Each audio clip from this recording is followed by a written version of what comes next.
Assalamualaikum warahmatullahi wabarakatuh. Kita akan berdiskusi kali ini tentang kalimat efektif.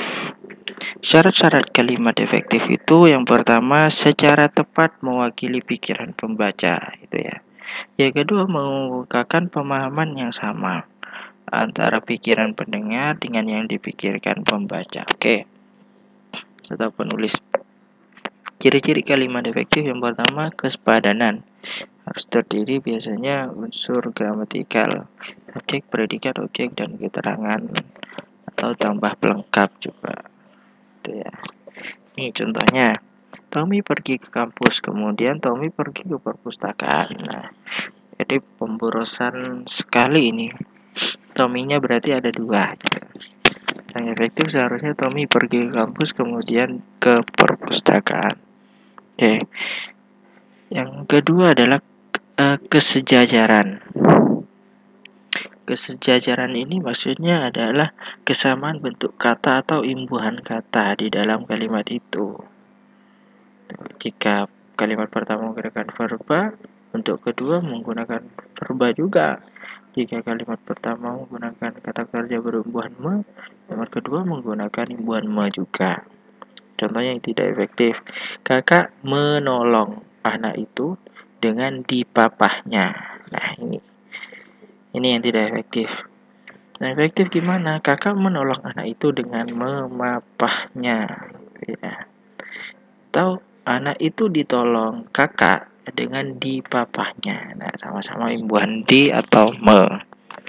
Yang kedua, ketegasan. Nah, ini suatu perlakuan penonjolan terhadap ide pokok dari suatu kalimat. Yang pertama, meletakkan kata yang ditonjolkan di depan kalimat atau di awal kalimat. Nah, ini contoh yang tidak efektif. Presiden mengharapkan agar rakyat membangun bangsa dan negara ini dengan kemampuan yang ada pada dirinya. Nah, terlalu jelimet ya. Berbeda halnya dengan kata-katanya dirubah. Harapan presiden ialah agar rakyat membangun bangsa dan negaranya. Ini lebih mudah difahami. Yang kedua, membuat urutan kata yang bertahap. Contohnya, bukan 1000, sejuta atau 100, tetapi berjuta-juta rupiah. Ini yang salah. Oh, 1000, sejuta, 100 gitu. Salah kan? Yang benar adalah bukan 100, 1000 atau sejuta, tetapi berjuta-juta rupiah telah disumbahkan. Oke. Yang ketiga, mempergunakan partikel penekanan. Seperti lah, pun, kah. Contohnya ini, dapatkah mereka mengerti maksud perkataanku? Dialah yang harus bertanggung jawab dalam menyelesaikan tugas ini. Contoh lainnya, apakah kamu mencintaiku sepenuh hati? Nah, contohnya seperti itu. Jawabannya terserah kalian. Oke. Yang ketiga, kehematan. Maksudnya adalah hemat dalam mempergunakan kata frasa. Nah, seperti tadi yang sudah kita diskusikan di awal, Tommy ada dua ternyata. Nah, contoh yang tidak efektif di sini adalah ia atau dia.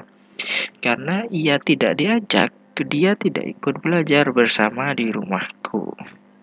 Nah, ini yang tidak efektif. Yang efektif seperti apa? Karena tidak diajak, tidak usah iya ya. Dia tidak ikut belajar bersama di rumahku. Nah, itu.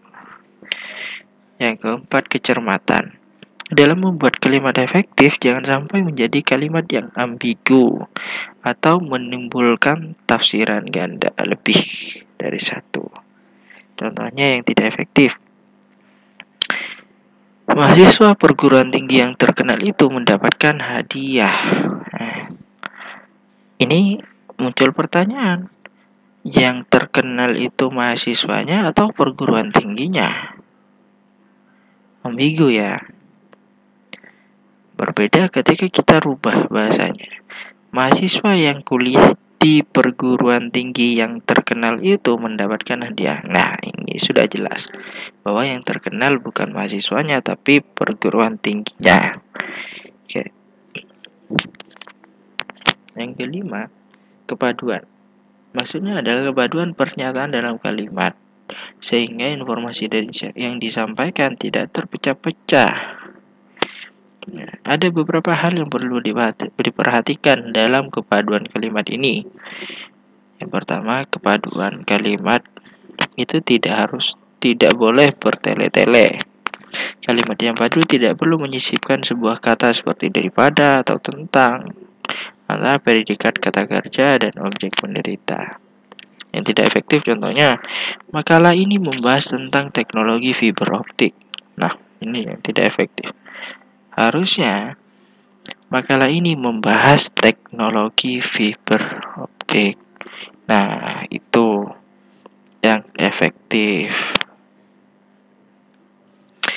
Yang berikutnya, kelogisan. Kelogisan adalah ide kalimat itu dapat dengan mudah difahami atau penulisannya sesuai dengan ejaan yang berlaku. Contohnya, untuk mempersingkat waktu, kami teruskan acara ini. Apaan ini? Masa waktu dipersingkat? Adakah rumus yang mempersingkat waktu? Apakah bisa 1 jam 60 menit itu diganti menjadi 45 menit? Gak bisa toh. Yang benar gimana? Untuk menghemat waktu, kami teruskan acara ini. Nah, yang benar bukan mempersingkat, tapi menghemat. Oke, terima kasih. Mungkin hanya itu yang bisa kita diskusikan dalam video kali ini. Kita akan berdiskusi lebih lanjut di pertemuan nanti. Oke, terima kasih dari saya. Wassalamualaikum warahmatullahi wabarakatuh.